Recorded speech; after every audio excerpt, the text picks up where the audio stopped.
en el cual hoy iniciamos con el tema de materiales de alto rendimiento y nos vamos a enfocar en materiales para pavimentos aeroportuarios, principalmente de acuerdo con el Standard Specification for Construction of Airports FAAC 150 5370 10H.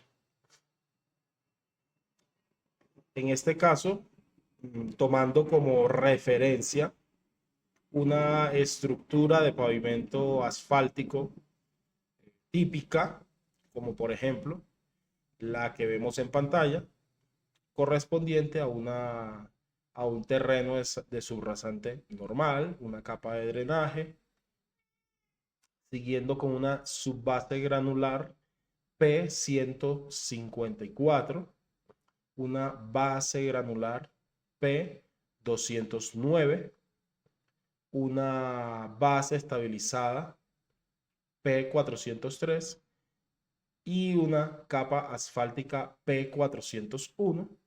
Vamos a explorar a modo de introducción qué información nos provee esta especificación de la FAA, que básicamente trata sobre especificaciones técnicas para materiales de construcción. Entonces, vamos solamente a explorar a modo de introducción porque de todos modos es un documento denso, no nos va a caber aquí explorar a profundidad cada uno de los aspectos, pero es para que los que no tienen demasiada experiencia en este ámbito se contextualicen respecto a los tipos de materiales comunes en estas estructuras de pavimentos. Entonces, iniciamos.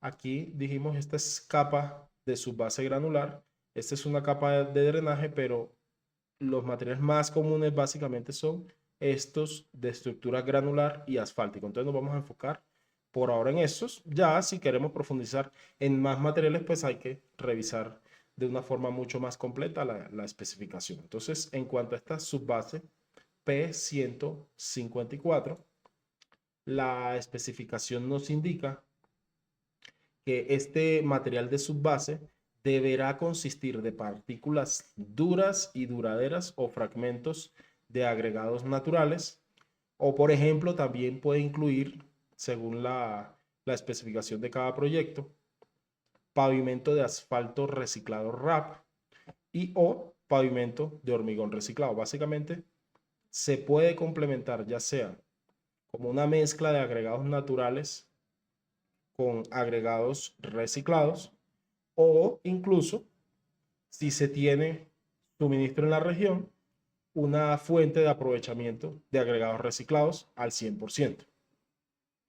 Este material debe obtenerse de graveras, acopios o producirse en una planta de trituración o cribado con una mezcla adecuada. Los materiales de estas fuentes deberán cumplir con los requisitos de granulometría, calidad y consistencia.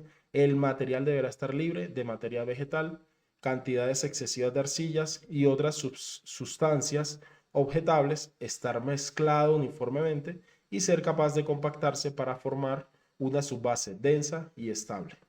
En esta foto podemos ver la instalación o un material de subbase ya instalado, compactado. Al respecto, lo que hay que tener en cuenta es que estos materiales deben cumplir unos requisitos. No es simplemente traer materiales agregados de una cantera para conformar una estructura de pavimento, sino que este tipo de especificaciones nos dan requisitos que debe cumplir esa fuente de agregados. En este caso, para esta subbase P154, la especificación, la especificación lo que nos indica como requisito de calidad de este material es que debe cumplir con una propiedad de un ensayo que se llama ensayo de California o CBR de al menos 20, indica realmente es 20%. Al ensayarse según esta norma de ensayo, o la que aplique en cada país. El material de la subbase, esta es norma ACTM americana, pero cada país también las adopta a su manera. El material de la subbase deberá cumplir con la gradación especificada en la siguiente tabla. Entonces, para esta subbase, en cuanto a calidad del material, el único requisito que tenemos es CBR, y cuando se trata de gradación, lo que se habla es de distribución de tamaños.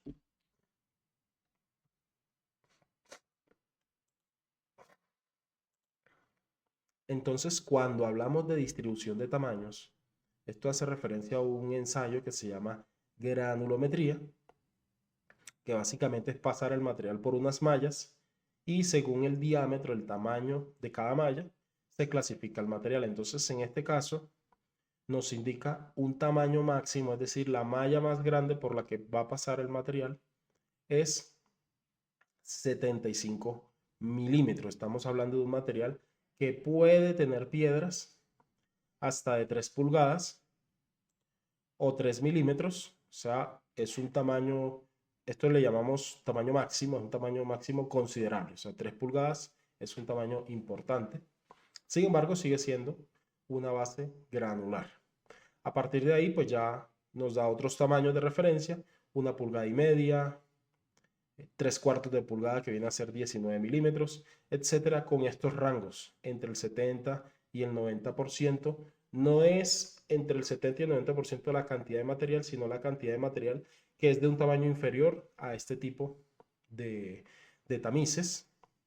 Es una forma que se usa en, en la tecnología de agregados o en la clasificación de agregados para establecer una distribución granulométrica de materiales.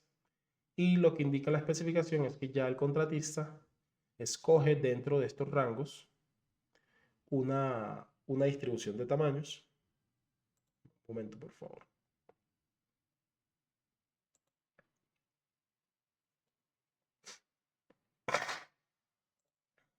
El contratista va a escoger una distribución de tamaños dentro de estos rangos, o en caso de que sea un material de RAP, pues será esta distribución de tamaños, estos porcentajes. Lo va a escoger el contratista y sobre el valor que escoja, la especificación le asigna unas tolerancias, ¿vale? Son temas muy específicos. Sé que estamos con varias profesiones diversas, no necesariamente son profesiones que han trabajado en estos temas, pero a modo de hacerles una introducción para que sepan de qué se habla en caso de que les toque enfrentarse a este tipo de aspectos. Pasando ahora al siguiente material, nos encontramos con la capa de base de agregado triturado.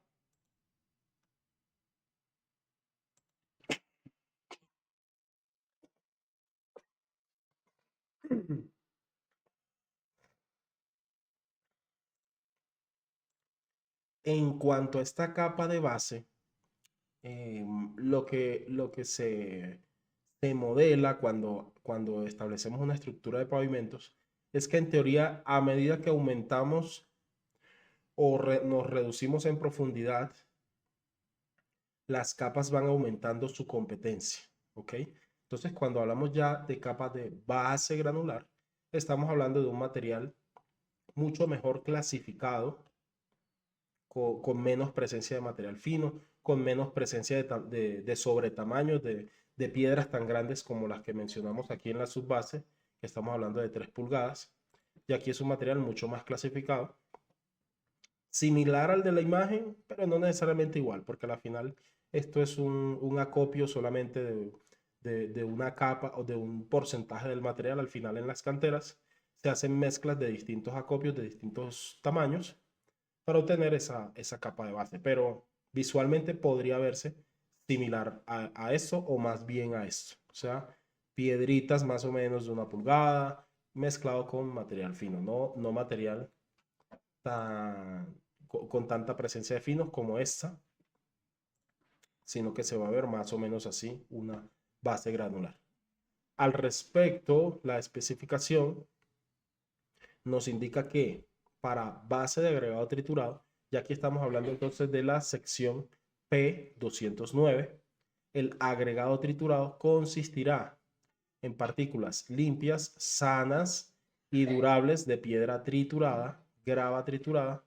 Aquí nos incluye incluso escoria triturada y estará libre de capas de arcilla, limo, materia orgánica, terrones o bolas de arcilla. Es decir, es un material bastante bien clasificado para evitar la presencia de este tipo de materiales muy finos que aportan mucha deformabilidad del material. Se busca que sea un material bastante friccionante para que aporte una propiedad que utilizamos en los cálculos de estructura de pavimentos que se llama módulo resiliente o módulo dinámico, u otros materiales o capas perjudiciales.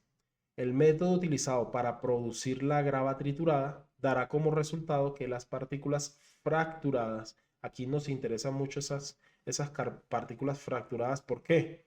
Porque son las que aportan, según su superficie fracturada, esa capacidad friccionante interna de esa capa granular.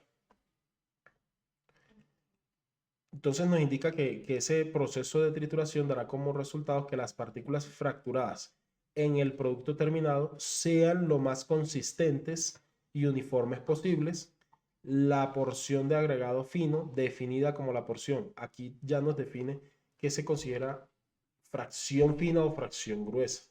Son importantes porque de acuerdo a si hay una fracción fina o gruesa, así serán los ensayos que se apliquen a cada fracción, ¿vale? Esta especificación nos indica que fracción fina son todos esos tamaños de partículas de agregado menores a 4.75 milímetros, lo cual nosotros conocemos como un tamiz número 4. Es una malla de alambre, tamiz número 4, que tiene una abertura de 4.75 milímetros. Todo lo que pasa por esa abertura, es decir, todas las partículas de menor tamaño a 4.75 milímetros, se considera agregado fino, y todo lo que se retiene, es decir, todos los tamaños mayores a 4.75 milímetros, se considera la fracción gruesa o el agregado grueso de esta mezcla, porque aquí nosotros vamos a tener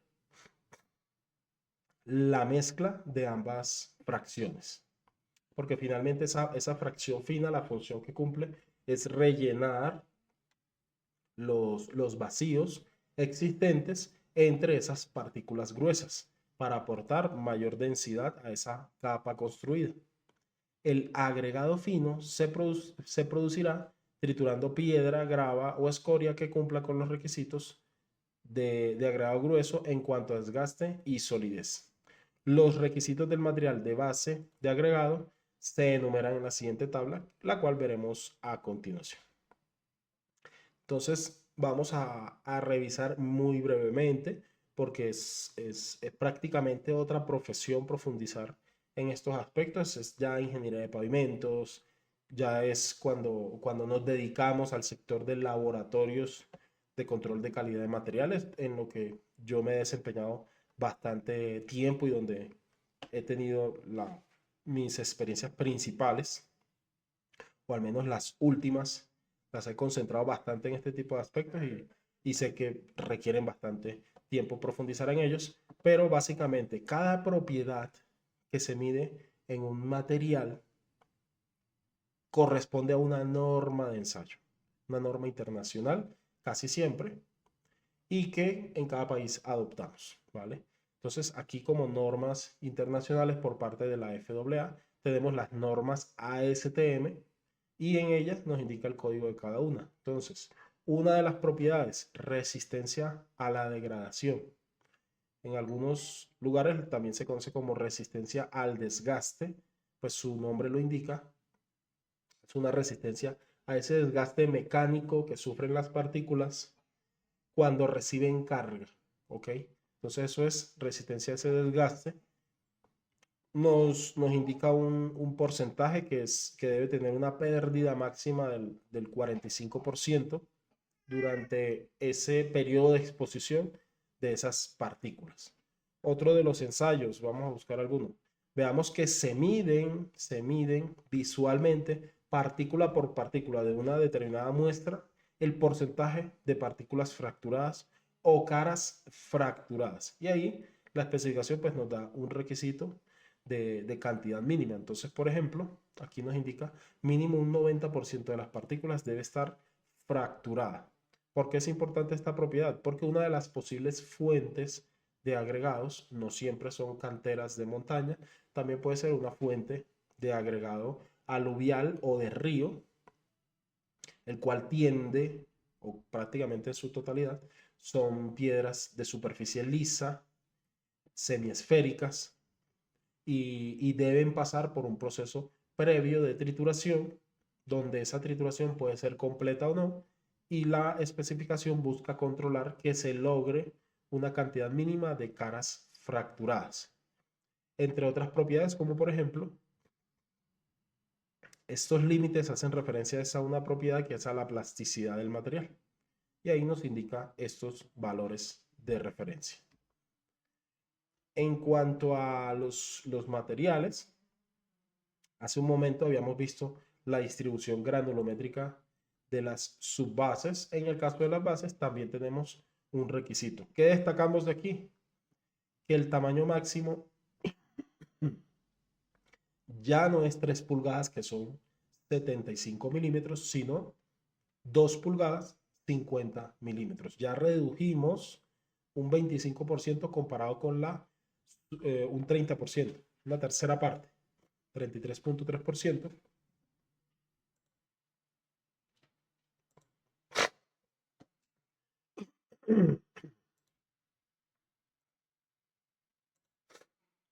Redujimos una tercera parte del tamaño de las partículas. Aún así, siguen siendo partículas grandes. Yo realmente en la práctica he trabajado casi siempre con tamaños máximos hasta 1,5 pulgadas, 1 pulgada, pero bueno, aquí la especificación nos admite en este caso hasta 2 pulgadas. No es malo tener fracciones gruesas.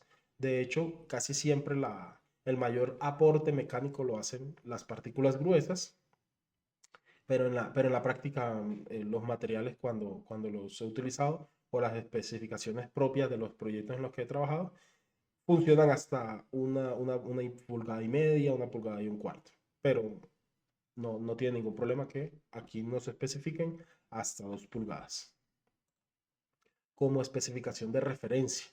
En todo caso, la FAA nos da estas especificaciones como referencias para que cada autoridad también las pueda adaptar a los materiales de su región o a las especificaciones de su región. Una razón es porque en su mayoría los productores de materiales trabajan el 100% del tiempo con materiales para carreteras. Ningún productor está al 100% produciendo agregados para aeropuertos porque son proyectos ocasionales, no son proyectos permanentes, ni hay muchísimos aeropuertos en servicio en una región determinada comparado con carreteras. Entonces hay que tener la capacidad de adaptarse también localmente estas especificaciones FAA respecto a lo que se tiene en cada región, o en su defecto, si el proyecto es muy importante, adaptar a los productores para un proyecto específico. En cuanto al siguiente material, tenemos el pavimento de mezcla asfáltica P401. En este caso, es la especificación de mezcla asfáltica principal. También tenemos el P403 y es cuando se trata de proyectos de menor envergadura, tal como lo vamos a mencionar a continuación. Este material P401 nos indica que esta especificación está diseñada para la capa de rodadura de pavimentos flexibles, aeródromos, sujetos a cargas de aeronaves con pesos brutos superiores a 30.000 libras. Entonces, cuando tengamos esta categoría de aeronaves, nos van a exigir la especificación más exigente, que es la 401, o en su defecto, si no tenemos este nivel o esta categoría de aeronaves, o tenemos una categoría inferior, podríamos aplicar en esos casos la P403. Y se aplica dentro de los límites del pavimento diseñado para su capacidad de carga completa. El artículo P401 también puede utilizarse como capa de base estabilizada para proyectos, para capas de base estabilizada. ¿En qué casos se aplica este tipo de especificación como capa de base estabilizada? Por ejemplo, para establecer una capa antierosión o una capa estructural previa a un pavimento, en este caso de concreto, ¿vale? Sin embargo, aquí nos estamos enfocando principalmente en los asfálticos, pero podemos, como mencioné, ya explorar a profundidad la especificación según el material que deseemos estudiar.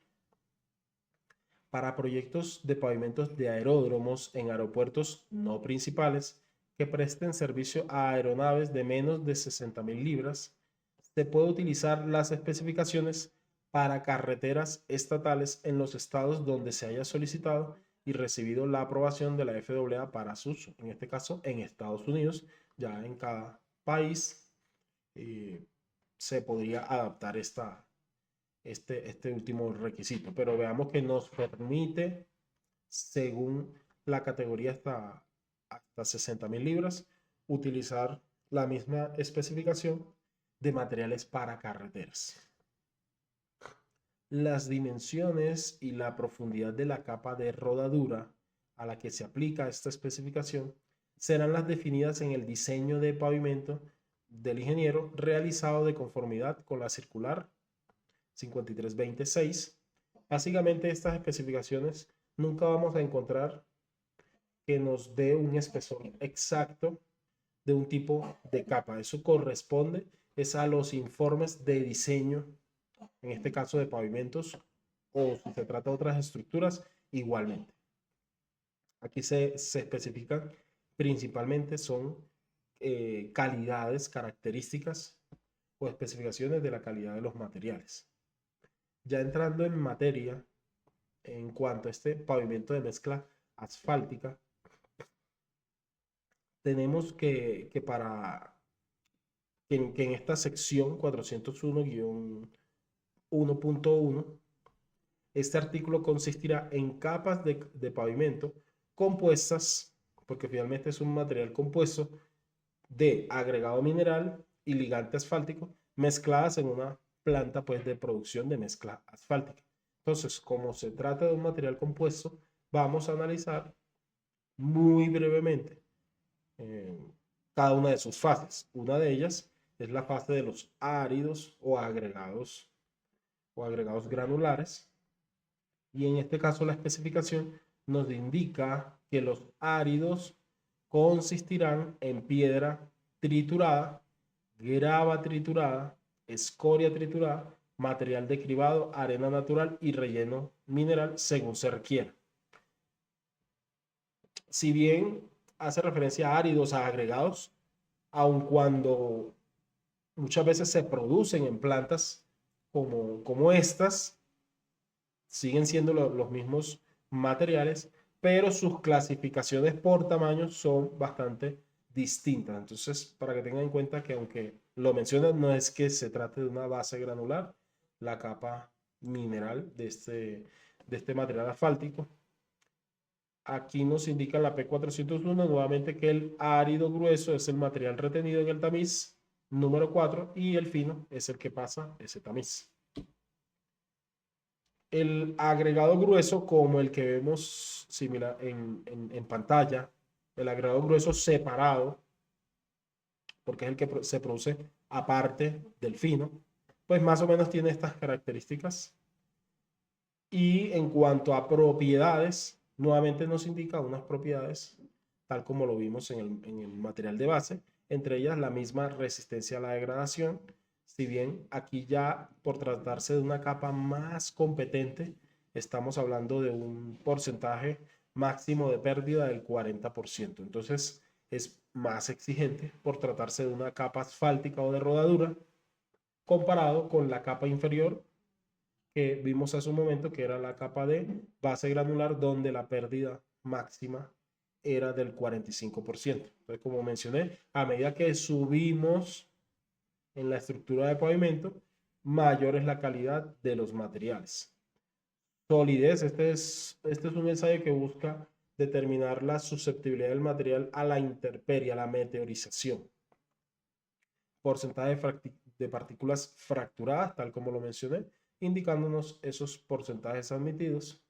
Partículas planas y alargadas, también hablamos de él hace un momento, y la densidad aparente en caso de que utilicemos escorias, cada uno con su norma de ensayo, tal como lo explicamos hace un momento, en este caso normas ASTM. Pasamos ahora al agregado fino. Entonces vimos la fracción gruesa, ahora la fracción fina. Esta especificación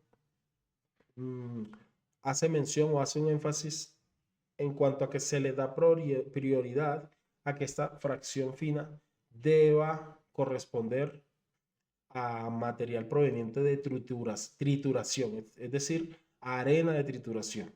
¿Ok? Y se limita el porcentaje de uso de la arena natural. Es decir, prioridad arena proveniente de trituración de roca. El motivo es la cantidad de, no medimos caras fracturadas, pero la presencia de superficie fracturada para mejorar esas propiedades friccionantes del material. La arena natural tiende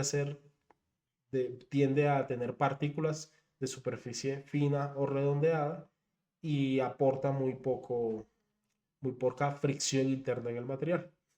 Aquí las propiedades de este tipo de materiales son algunas de ellas, los límites.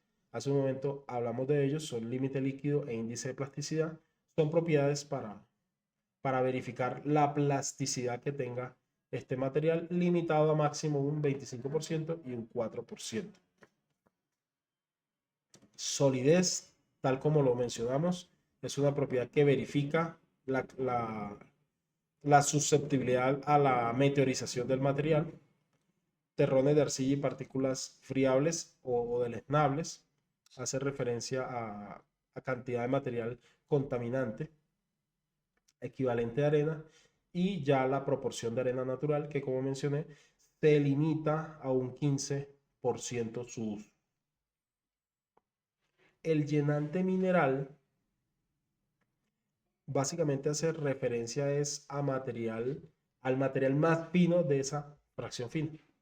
Es básicamente el polvo, y nosotros lo entendemos como material que pasa, no es el tamiz más fino, pero es el más fino que se usa para este caso de estos materiales, que es el tamiz número 200, y ya básicamente eso es un polvo, el cual puede contener materiales tipo limo o tipo arcilloso. En este caso, se requiere este llenante mineral. ¿Por qué? Porque es un material que, entre las funciones que cumple, está rigidizar la pasta del cemento asfáltico o del ligante asfáltico, volverla más rígida. ¿Por qué? Porque ese ligante asfáltico tiende a ser muy deformable, a verse muy afectado por la temperatura, y este polvo dentro de la mezcla de agregados se va a mezclar con ese cemento asfáltico o ligante asfáltico, y lo va a rigidizar, le va a mejorar sus propiedades, siempre y cuando obviamente cumpla con los requisitos. Ese polvo puede ya estar incluido, y casi siempre está incluido en la arena, o se puede adicionar a esa mezcla de agregados en caso de que haga falta. Entonces, si hace falta, una de las fuentes es algo que conocemos como filtro de mangas. Y básicamente es un filtro industrial que hay en las plantas de asfaltos, pues precisamente para filtrar el polvo que se genera en la, en la, en la, en la planta de producción de asfalto. Se filtra ese polvo para evitar emisión de contaminantes, pero se reutiliza o se puede reutilizar dentro de la mezcla asfáltica como relleno mineral o llenante mineral. La propiedad que nos especifica el, la sección 537010 es controlar ese índice de plasticidad a máximo un 4%. Tenemos finalmente el ligante asfáltico, el cual corresponde básicamente a ese cemento asfáltico, el cual debe cumplir con un grado de rendimiento PG, que es una propiedad también, básicamente eso es otra disciplina en cuanto a ligantes asfálticos, muy del lado del tema de hidrocarburos e ingeniería química, pero básicamente es una forma de clasificar esos cementos asfálticos. No es cualquier cemento asfáltico como venga de la planta de producción, sino que eso tiene unas categorías, unas clasificaciones y la especificación nos indica ese grado PG y ya profundizando en la especificación hay varios grados, ¿ok? En este caso, en general, hablamos de grado PG. Y la propiedad principal que nos indica es la recuperación elástica de mínimo un 75%. En cuanto al material de mezcla asfáltica, entonces, analizando cada uno de estos componentes, obtenemos una mezcla, que es la que ya utilizamos como tal en los proyectos, y es esa mezcla asfáltica. Esa mezcla asfáltica nos indica la especificación que el laboratorio, porque nuevamente esto se obtiene mediante ensayos de laboratorio, pruebas de laboratorio, diseños en laboratorio, el laboratorio de fórmulas de mezcla de trabajo utilizado para desarrollar esas dosificaciones deberá, deberá contar con un certificado de acreditación vigente. Nuevamente, otra disciplina y es básicamente que no puede ser cualquier laboratorio improvisado, sino un laboratorio acreditado. Hay varias acreditaciones, en el caso de Estados Unidos se maneja una en particular, pero la más popular a nivel internacional es la ISO 17025. Adicionalmente nos aclara que no se colocará ninguna mezcla asfáltica hasta que se haya presentado a la supervisión un diseño de mezcla aceptable para su revisión y aceptación por escrito. Entonces eso se debe evaluar previo a los procesos de instalación de mezcla asfáltica.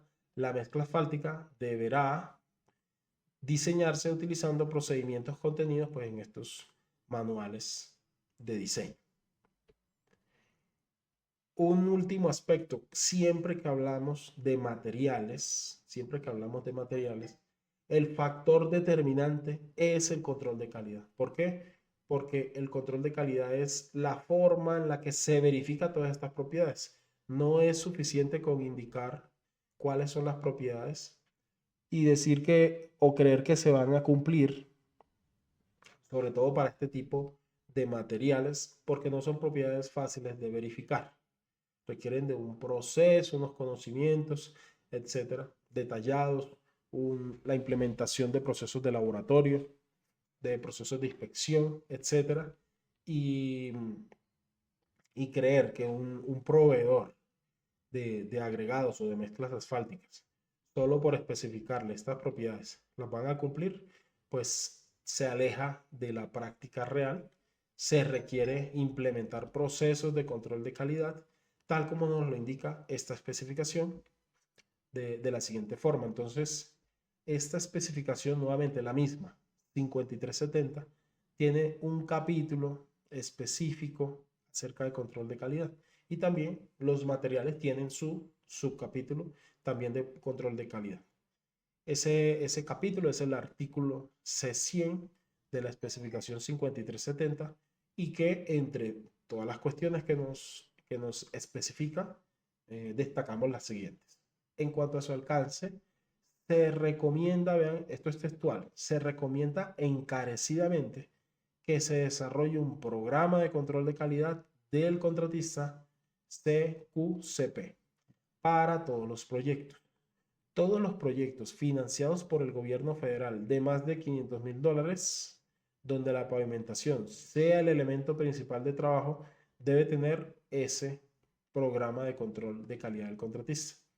El objetivo del CQCP es garantizar que la calidad de los materiales y la producción se supervise para que esté pues dentro de los límites y cumpla pues con todas esas características. El contratista implementará los planes de acción correctivo en caso de que se presenten desviaciones.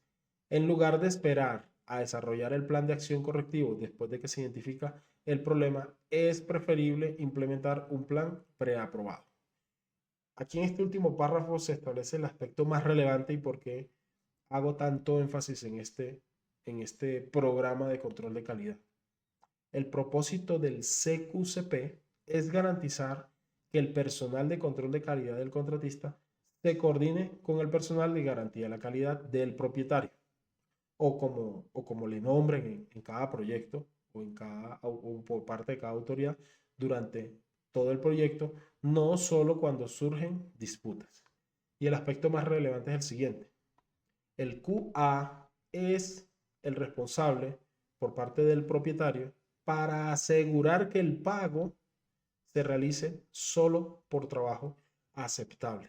Entonces ahí es donde cobra bastante relevancia estos programas de control de calidad y estos profesionales que intervienen en este proceso, porque finalmente es el último o es uno de los últimos procesos, o al menos el último proceso técnico que afecta los pagos de las obras civiles o de las infraestructuras de obra civil porque afecta la caja del proyecto y la afecta de una forma importante porque cuando se generan controversias relacionadas con un control de calidad, con un soporte, con una garantía de calidad, generalmente afecta la aprobación de pagos de las obras ejecutadas, ya sea que no se paguen obras defectuosas o que se retrase hasta que se subsanen observaciones, ya sea por calidad visible, defectos visibles en los materiales,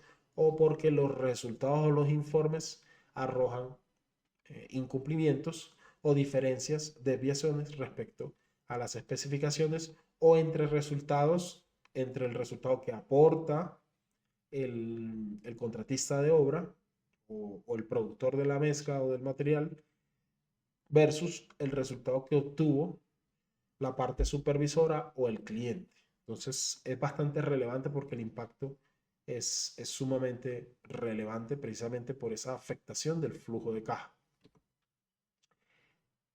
Destacamos de esta especificación los requisitos del personal. Nuevamente, no es suficiente con traer personal aparentemente idóneo o simplemente a cualquier profesional, porque también pasa que en el proyecto se busca un junior y se le asigna esa tarea de recopilar informes y atender ese tipo de aspectos. Al respecto, la especificación es muy clara en los requisitos del personal que interfiere en este proceso, y es que los técnicos de control de calidad se deberá contar con la capacidad, con la cantidad suficiente de técnicos de control de calidad necesarios para la correcta implementación de ese programa. Este personal deberá ser ingeniero, técnico de ingeniería o técnico experimentado con cualificaciones en el campo correspondientes equivalentes al nivel 2 del NICET en tecnología de ingeniería civil o superior y deberá contar con un mínimo de 2 años de experiencia en su área de especialización. Nuevamente, este es un requisito aplicable más que todo a los Estados Unidos y ahorita vamos a ver que nos hace una aclaración al respecto. Los técnicos de control de calidad deben reportar directamente al CQCPA y desempeñarán las siguientes funciones: inspección de todos los materiales, realización de las pruebas de control, realización de pruebas para la supervisión cuando lo requieran las especificaciones técnicas, y aquí nos aclara ya como tal la adaptación a cada país, pues no está pensada, no dice específicamente para cada país, pero la podemos extrapolar para nuestros casos. Se aceptará una certificación de un nivel equivalente de calificación y experiencia por parte de una organización reconocida a nivel estatal o nacional en lugar de la certificación NICET. A modo de ejemplo, traje algunos organismos de certificación de profesionales y técnicos QA reconocidos a nivel internacional, pero también puede haber los locales. ACI, American Concrete Institute; ASQ, Sociedad Americana de la Calidad; CQE, Construction Quality Institute. En cuanto a ese laboratorio, también, como mencionamos hace un momento, debe ser un laboratorio con procesos acreditados. Y esta especificación en la sección 100-7, instalación de pruebas de control de calidad del contratista para los proyectos, nos indica que para los proyectos que incluyan estos artículos, es decir, los de mezclas asfálticas y concretos, el contratista deberá garantizar que se proporcionen instalaciones incluyendo todos los equipos, materiales y normas de referencia vigentes necesarios que cumplan con los requisitos de los siguientes párrafos de la norma ASTM D3666, especificación estándar para requisitos de agencias que prueban e inspeccionan materiales de carreteras y pavimentación. Como mencioné, otra especificación de acreditación de laboratorios es la ISO 17025, quizá esté mucho más extendida que la STM de 3666 a nivel internacional. De todos modos, los requisitos también se satisfacen en esta especificación y son calibración y verificación de equipos, calibración, estandarización y registros de verificación de equipos, métodos y procedimientos de prueba, y para proyectos que incluyan P501, que fue la que estudiamos hace un momento, el contratista, sí, permítame verificar, ok. Para P501, el contratista deberá garantizar que se proporcionen instalaciones incluyendo todo el equipo, los materiales y las normas de referencia vigentes que cumplan los requisitos de los siguientes párrafos. En este caso, esta es la especificación para concretos. Y, por ejemplo, incluye métodos y procedimientos de prueba, instalaciones de equipos y procedimientos complementarios. Entonces, se hace un énfasis bastante relevante, cobra mucha importancia también las instalaciones de los laboratorios de prueba. No necesariamente son laboratorios que van a estar dentro del proyecto, ¿vale? Pueden ser laboratorios comerciales, casi siempre lo son, pero están ampliamente regulados por parte de la FAA.